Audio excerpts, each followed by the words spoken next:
معرفت کورس کی 42ویں قسط میں خوش آمدید۔ آج ہم اللہ تعالیٰ کے جو صفاتی نام کا مطالعہ کرنے جا رہے ہیں وہ ہے الرقیب۔ الرقیب کا جو سہ حرفی مادہ ہے وہ را، کاف اور با ہے۔ رقب، رقب بیسیکلی کہتے ہیں کسی کو واچ آؤٹ کرنا، کسی کو دیکھنا، کسی کی نگرانی کرنا۔ اس کا مطلب کیا ہوتا ہے؟ اس کا مطلب ہے کہ آپ یوں سمجھیے کہ آپ نے کوئی ٹاسک دیا ہے کسی کو، اب آپ نے سپرویژن کرنی ہے کہ کیا وہ متعلقہ کام کر بھی رہا ہے یا نہیں کر رہا۔ یہ جو دیکھنا ہے نا، اس دیکھنے کو، اس مشاہدے کو کہتے ہیں رقابت۔ اگر آپ کو معاملہ سمجھ آ گیا ہے تو اب کسی چیز کو دیکھنا، اس کا انتظار کرنا۔ اب ذرا دیکھتے ہیں مالک کائنات نے اس لفظ کو قرآن الحکیم میں کس طرح سے استعمال کیا۔ سورۃ نساء آیت نمبر 1 میں اللہ تعالیٰ فرماتے ہیں یا ایھا الناس اتقوا ربکم، اے لوگو اپنے رب کا تقوی اختیار کرو، الذی خلقکم من نفس واحدہ، جس نے تمہیں ایک ہی جان سے پیدا کیا، وخلق منہا زوجہا، اور پھر اس ایک جان سے اس کا پہلے جوڑا بنایا، وبث منہما رجالا کثیرا ونساء، اور پھر اسی جوڑے سے اس نے بہت سے مرد اور بہت سے عورتیں پھیلا دیں۔ واتقوا اللہ، اللہ کا تقوی اختیار کرو، الذی تساءلون بہ، جس کے نام سے تم ایک دوسرے سے سوال کرتے ہو، والارحام، اور اپنے رحمی رشتوں کا بھی خیال رکھو، ان اللہ کان علیکم رقیبا، بے شک اللہ تعالیٰ تم پر رقیب ہے۔ یہاں پر آپ کو ایک خاص ٹیسٹ شاید سمجھ آ گیا ہو کہ مالک کائنات کا یہ جو ایٹریبیوٹ ہے رقیب، اس کا ایک خاص تعلق ہے تقوی کے حصول کے ساتھ۔ اس ایک ہی آیت میں، سورۃ نساء کی پہلی آیت میں، اللہ تعالیٰ نے 2 مرتبہ آپ کو تقوی اختیار کرنے کا حکم صادر فرمایا ہے، اور 2 مرتبہ جب آپ کو اس نے کہا کہ تقوی اختیار کرو، تقوی اختیار کرو، اس کے بعد اس نے کہا کہ دیکھو میں تم پر رقیب ہوں، میں تمہاری نگرانی کر رہا ہوں۔ تقوی کا اللہ تعالیٰ کے الرقیب ہونے کے ساتھ ایک بڑا گہرا تعلق بھی ہے۔ تقوی کا مطلب کیا ہے؟ تقوی کا مطلب ہے کہ آپ مالک کائنات کی نافرمانی سے بچیں، آپ وہ کام کریں جس سے مالک کائنات کی رضا شامل ہو۔ جس میں آپ ذرا دیکھیے، ہم عام طور پر تقوی سے باہر کب نکلیں گے؟ تب نکلیں گے جب آپ کو ایسا لگے کہ آپ گناہ کرنے کے لیے تیار ہیں، آپ کو کوئی ایسا نہیں دیکھ رہا جس کی آپ کو حیا ہے، یعنی آپ کوئی بےہودہ کام یہاں میرے سامنے نہیں کریں گے، امید ہے۔ کیوں؟ آپ کو پتہ ہے کہ میں آپ کو دیکھ رہا ہوں، میری آپ کے دل میں کوئی نہ کوئی حیا ہے۔ آپ کی تنہائی میں آپ وہ کام کر سکتے ہیں یا شاید کرتے ہوں جو آپ سب کے سامنے نہیں کرتے۔ اس کا مطلب کیا ہے؟ اس کا مطلب یہ ہے کہ اب آپ کا خیال یہ ہے، آپ کا غالب گمان یہ ہے، آپ چاہے اس بات کو نہ مانیں لیکن آپ کا صحیح طور پر ماننا یہی ہے کہ اس وقت آپ کو کوئی دیکھ نہیں رہا۔ ورنہ آپ نے لوگوں کے سامنے کیوں نہیں کیا؟ لوگوں کے سامنے اس لیے نہیں کیا، لوگ دیکھ رہے ہیں، ان کی حیا ہے آپ کے دل میں۔ آپ نے اپنے رشتہ داروں، اپنی ماں، اپنی بہن، اپنے باپ کے سامنے وہ گناہ نہیں کیا، لیکن جب آپ تنہا ہوئے تو آپ نے کر لیا۔ اس کا مطلب یہی ہوا کہ آپ نے سمجھا کہ اس وقت مجھے کوئی نہیں دیکھ رہا، اس وقت مجھے کوئی واچ نہیں کر رہا، میری کوئی نگرانی نہیں کر رہا، تو لہٰذا گناہ کر لینا چاہیے۔ یا اگر آپ نے اس معاملے کا یہ مطلب نہیں لینا تو دوسرا مطلب پھر اس سے بھی گھناؤنا ہے کہ آپ کو لوگوں کی پرواہ ہے کہ ان کے سامنے گناہ نہ کیا جائے، اللہ کی پرواہ نہیں ہے اس کے سامنے گناہ کر لیا جائے۔ تو لہٰذا اگر یہ والا کنسپٹ آپ کو سمجھ آ جائے تو آپ کو سمجھ آ جائے گا کہ اللہ کو رقیب ماننا آپ کو متقی بنا دے گا۔ آپ کو یاد ہے رسول کریم صلی اللہ علیہ وسلم نے ہمیں ایک اسلوب دیا ہے کہ آپ اللہ تعالیٰ کی عبادت ایسے کریں جیسے کہ آپ اللہ کو دیکھ رہے ہیں، اور اگر آپ اپنے اندر یہ والی کیفیت پیدا نہ کر سکیں تو پھر اتنا تو یاد رکھیں وہ رقیب ہے، وہ تو دیکھ ہی رہا ہے،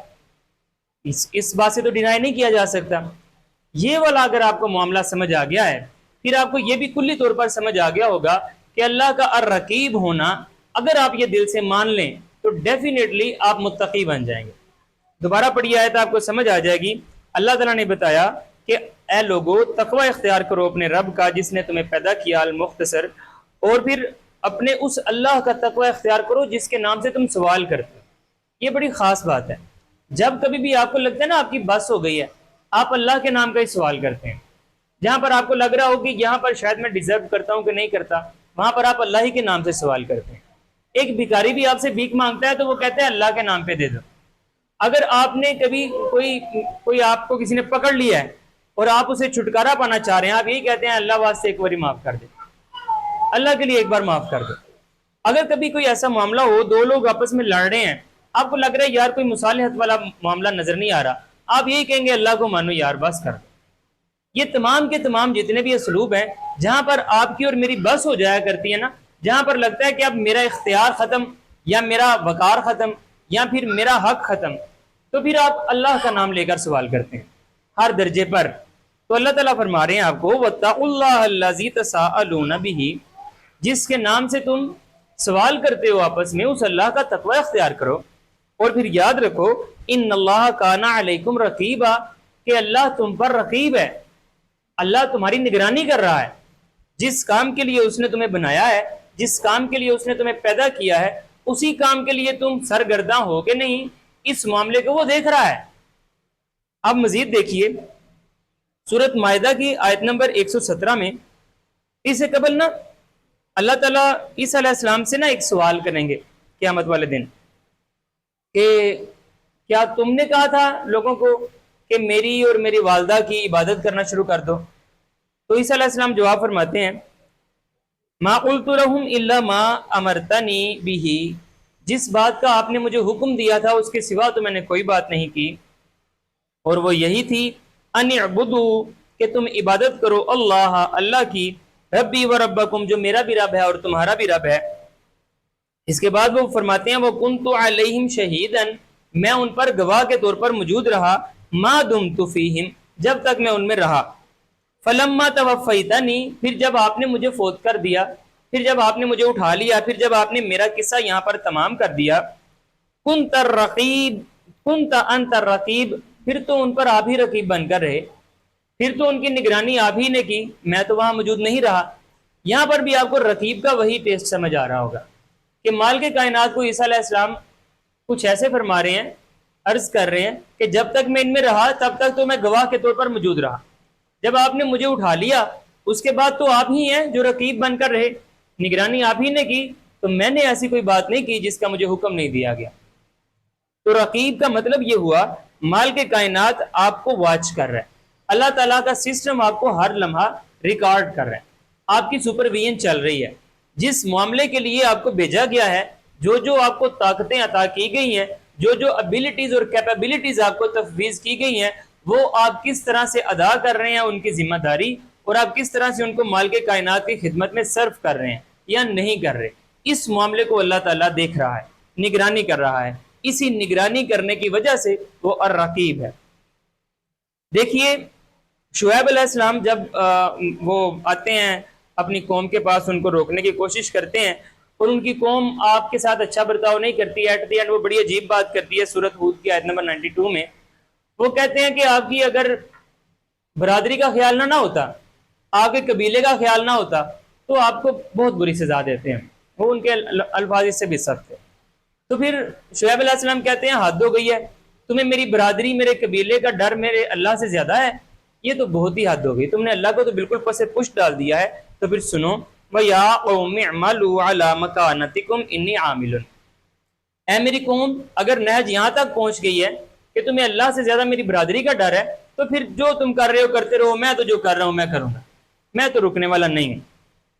سوف تعلمون، ان قریب تم جان لو گے، من یأتیہ عذاب یخزی، کہ کون ہے جس کو کہ ذلت امیز عذاب دیا جاتا ہے، ومن ہوا کاذب،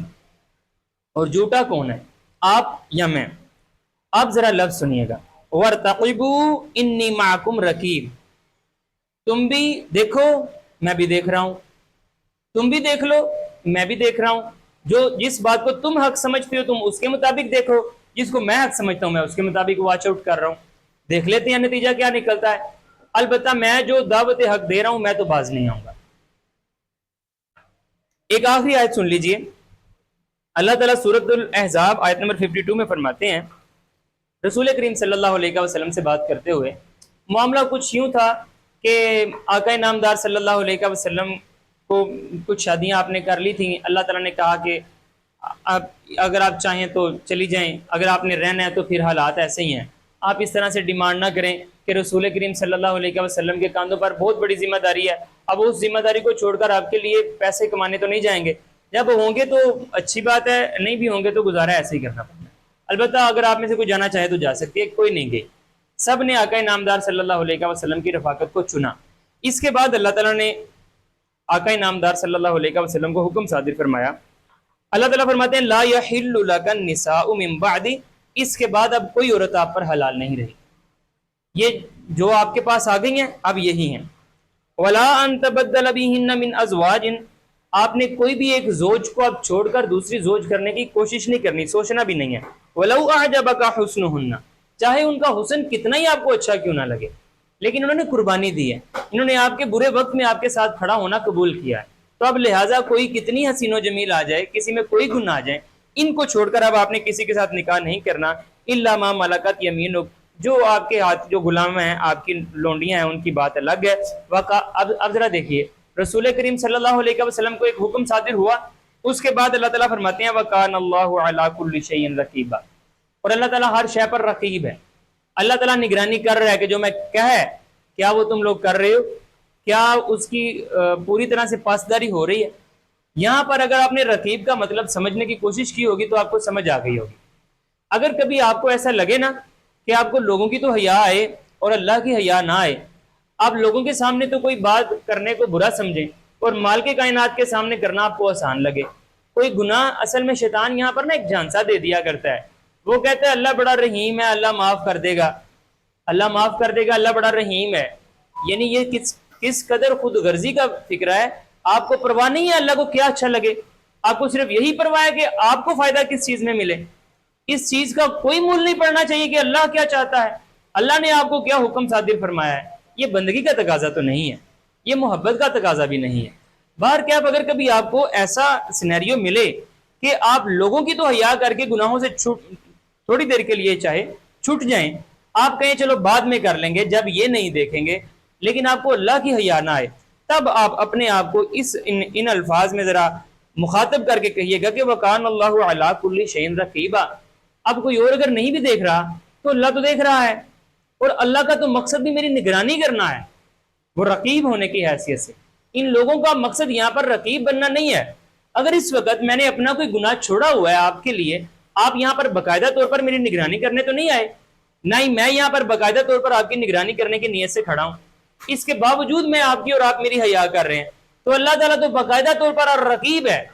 وہ تو نگرانی کرنے کی وجہ سے ہی موجود ہے، اس کا مطلب موجودگی کا ایک سبب نگرانی کرنا ہی ہے۔